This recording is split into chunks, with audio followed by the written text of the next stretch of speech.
ನಾನು ಅದ್ರ ಬಗ್ಗೆ ಪಕ್ಷದಲ್ಲಿ ಸೋಮಣ್ಣ ಅವರ ಅಭ್ಯರ್ಥಿ ಆದ್ರೆ ನಿಮ್ಮ ಸಪೋರ್ಟ್ ಇರುತ್ತಾ ಪಕ್ಷಕ್ಕೆ ಅಂತ ನಾನು ಈಗಲೇ ಏನು ಹೇಳಲ್ಲ. ಅದನ್ನು ಈಗ ನೀವು ಆ ಥರ ಅವ್ರು ಆಗ್ತಾರೆ ಇವ್ರು ಆಗ್ತಾರೆ ನೀವು ಆಗ್ತೀರಾ ಅಂದರೆ ನಾವು BJPನಲ್ಲಿ ಅಷ್ಟು ಸುಲಭವಾಗಿ ನಾವು ಹೇಳೋಕ್ಕಾಗಲ್ಲ. ಅವ್ರದ್ದು ಬೇಕಾದಷ್ಟು ಮಾನದಂಡಗಳಿಂದ ಅವ್ರು ಪರಿಶೀಲನೆ ಮಾಡಿ ಅಭ್ಯರ್ಥಿಗಳನ್ನ ಪಾರ್ಲಿಮೆಂಟ್ಗೆ ಆಯ್ಕೆ ಮಾಡ್ತಾರೆ. ಯಾರನ್ನ ಯಾವ ಮಾನದಂಡದಲ್ಲಿ ಆಯ್ಕೆ ಮಾಡಿದ್ದೇವೆ ಅಂತ ಅವ್ರು ನಮ್ಗೆ ಕನ್ವಿನ್ಸ್ ಮಾಡ್ತಾರೆ, ಅಲ್ಲಿವರೆಗೆ ನಾವು ಮಾತಾಡೋಲ್ಲ. ಬಸವರಾಜ್ ಅವರು ಹೇಳ್ತಾರೆ ಮಾಧುಸ್ವಾಮಿ ಅವರು ಏನಾದರೂ ಕೂಡ ಅಭ್ಯರ್ಥಿ ಆದರೆ ನಾನು ನೇರವಾಗಿ ವಿರೋಧ ಮಾಡ್ತೀನಿ ಅಂತ ಹೇಳಿ ಅವ್ರ ವೈಯಕ್ತಿಕ ಅಭಿಪ್ರಾಯ, ನಾನೇನು ಮಾಡೋದು. ನೀವು ಸ್ಪರ್ಧೆ ಮಾಡ್ತೀವಿ ಅಂತ ಹೇಳಿದ್ದಾರೆ. ಹೌದು, ಈಗಲೂ ಹೇಳ್ತಾ ಇದ್ದೀನಿ, ನಾನು ಸ್ಪರ್ಧೆ, ನಾನು ಆಕಾಂಕ್ಷಿನ. ಅದರಲ್ಲೇನು ನಾವು ಸ್ಪೀಕ್ ಮಾಡ್ತಾ ಹೇಳ್ತೀವಿ, ಸ್ಥಳೀಯವಾದಂಥ ಅಭ್ಯರ್ಥಿಗೆ ಕಳೆದ ಬಾರಿ ಚುನಾವಣೆಯಲ್ಲಿ ಎಲ್ಲ ಜನ ಕೈ ಜೋಡಿಸಿದ್ರು ಸರ್. ನಾನೊಂದು ಅವಲೋಕನ ಮಾಡಿದೆ.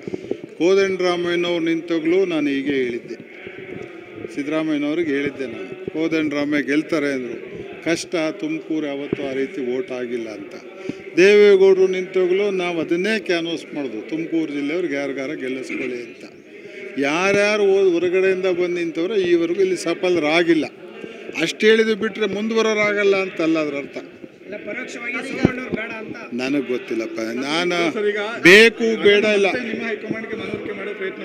ಮಾಡ್ತೀವಲ್ಲ. ಈಗ ಮನವರಿಕೆ ಮಾಡೋಕ್ಕೆಲ್ಲ ಮಾತಾಡಿರೋದು. ಈಗ ಮಾತಾಡಿರೋ ಉದ್ದೇಶನೇ ಅವ್ರಿಗೆ ಮನವರಿಕೆ ಆಗಲಿ ಅಂತ, ಅದರಲ್ಲಿ ಮುಚ್ಚುಮರೆ ಏನಿದೆ.